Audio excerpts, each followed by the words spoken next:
राजा भैया की जिंदगी में फिर मचा भूचाल। पत्नी भानवी सिंह ने खोले राज, मचा सियासी तूफान। तो क्या धनबल और बाहुबल से डरा रहे हैं राजा भैया?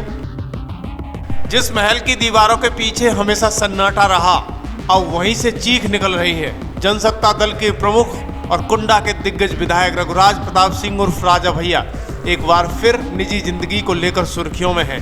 वजह उनकी पत्नी भानवी सिंह का ताजा एक्स पर पोस्ट, जिसने सियासी गलियारों से लेकर सोशल मीडिया तक हलचल मचा दी है। भानवी सिंह ने इस बार सिर्फ तलाक की बात नहीं कही, बल्कि उन्होंने राजा भैया पर गंभीर आरोपों की झड़ी लगा दी है। उनके पोस्ट में कुछ ऐसे चौंकाने वाले खुलासे हैं जिनका अब तक कहीं जिक्र नहीं हुआ था। दरअसल क्या लिखा है भानवी सिंह ने? लंबे और तीखे लहजे में लिखे गए एक एक्स पोस्ट में भानवी सिंह ने अपने दर्द, संघर्ष और आरोपों को खुलकर सामने रखा है। उन्होंने इशारों में नहीं, सीधे सीधे राजा भैया के व्यवहार, रिश्तों और सियासी दोहरेपन पर सवाल उठाए हैं। पोस्ट वायरल होते ही पूरे प्रदेश में इस मसले को लेकर चर्चाओं का बाजार गर्म हो गया है। लेकिन अब तक की परंपरा को बरकरार रखते हुए राजा भैया की तरफ से कोई भी आधिकारिक प्रतिक्रिया सामने नहीं आई है। क्या मामला सिर्फ एक पारिवारिक विवाद का है या इसके पीछे कोई गहरी राजनीतिक या व्यक्तिगत एजेंडा भी छुपा है? क्योंकि लोग इसे चुनाव से भी जोड़कर देख रहे हैं। दरअसल रविवार को एक्स पर पोस्ट करते हुए भानवी सिंह ने कहा, किसी ने मुझे शुरू में ही कहा था, आप जिससे लड़ने जा रही हैं ये व्यक्ति कैसा है आपको पता है? मैंने कहा था, मुझसे बेहतर कौन जानता है, मेरे पति हैं, उनमें बहुत ताकत है, साक्षी को प्रभावित कर सकते हैं, गवाहों को तोड़ सकते हैं, पीड़ित को ही मुजरिम बनवा दें, ये ताकत भी है उनमें। यही सब तो इतने सालों में मैंने देखा। फिर सवाल हुआ कि इतना सब जानती हो तो लड़ना ही क्यों चाहती? मैंने कहा, लड़ना कभी नहीं चाहती थी, बस जब अन्याय और उत्पीड़न की पराकाष्ठा हो गई तो न्याय की आस में उठ खड़ी हुई। मैं समझौता किससे करूं? उनके अवैध रिश्तों से समझौता किससे करूं? उनके भय और आतंक से, या समझौता करूं अपने जमीर से?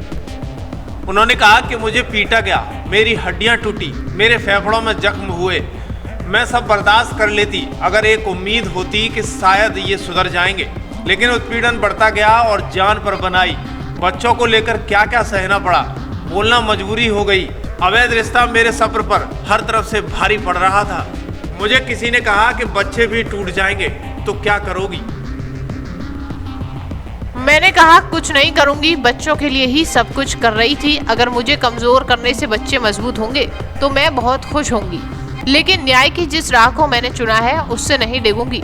मुझे अंदर से बुरी तरह मार दिया गया है, अगर मैं जिंदा भी नहीं रहूंगी तो क्या हुआ?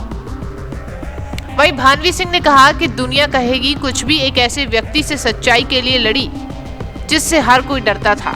उत्पीड़न को मजबूर लड़कियों को अन्याय से लड़ने का हौसला बढ़ेगा। जो डर लोगों ने मुझे दिखाया था आज वही हो रहा है। गवाह धमकाए जा रहे हैं, गलत गवाहियां दिलवाई जा रही हैं। धनबल और बाहुबल के आतंक से उन सभी को डराया और धमकाया जा रहा है। जो सच जानते हैं बोल सकते हैं, लोग मुकर रहे हैं। जो नहीं मुकरे हैं, हो सकता है आने वाले दिनों में वो मुकर जाएं। मेरे साथ जब इतना उत्पीड़न हो सकता है तो जिन लोगों ने ये उत्पीड़न होते देखा है उनका डर लाजमी है। भानवी सिंह, कोर्ट या पुलिस का प्रोटेक्शन जब तक नहीं होगा, ऐसे व्यक्ति के खिलाफ कौन सच बोल पाएगा? कोई न बोल पाए, हर कोई डर जाएगा। लेकिन सच, मेरे साथ हुआ उत्पीड़न आज भी बोल रहा है। मेरी टूटी हुई हड्डियां जो गलत जुड़ गई वो सच बोल रही है। एम्स की रिपोर्ट, अन्य मेडिकल रिपोर्ट सच्चाई चीख चीख कर बयान कर रही है। इसलिए मैं 498A मामलों में 2015 की मेडिकल रिपोर्ट, AIIMS की 2024 की रिपोर्ट साझा कर रही हूँ। इन्हें किसी गवाही की जरूरत नहीं है। मेरे फेफड़ों की स्थायी क्षति को प्रमाणित करती हुई रिपोर्ट देखकर शायद उनका भी जमीर जाग जाए, जो धन और करियर के दबाव में अन्याय का साथ देने को मजबूर हो रहे हैं।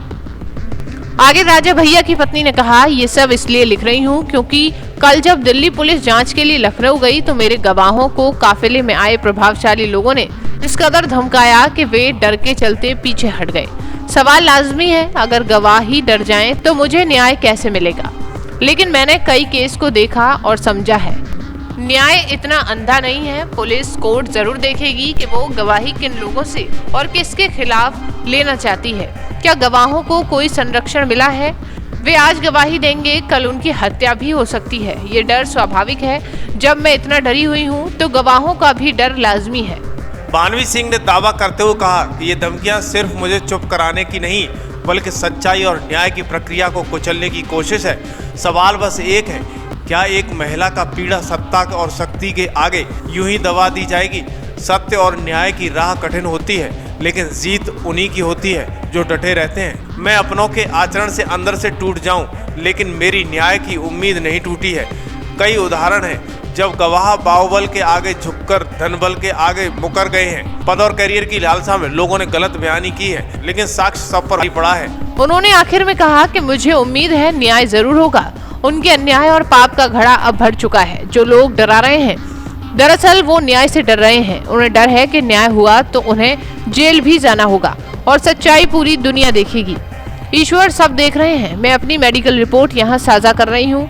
अगर कल को ये रिपोर्ट भी नष्ट करने का प्रयास हो और मुझे मारकर मामला खत्म करने का प्रयास हो तो फिर इसे साक्ष्य मानकर कार्यवाही की जाए।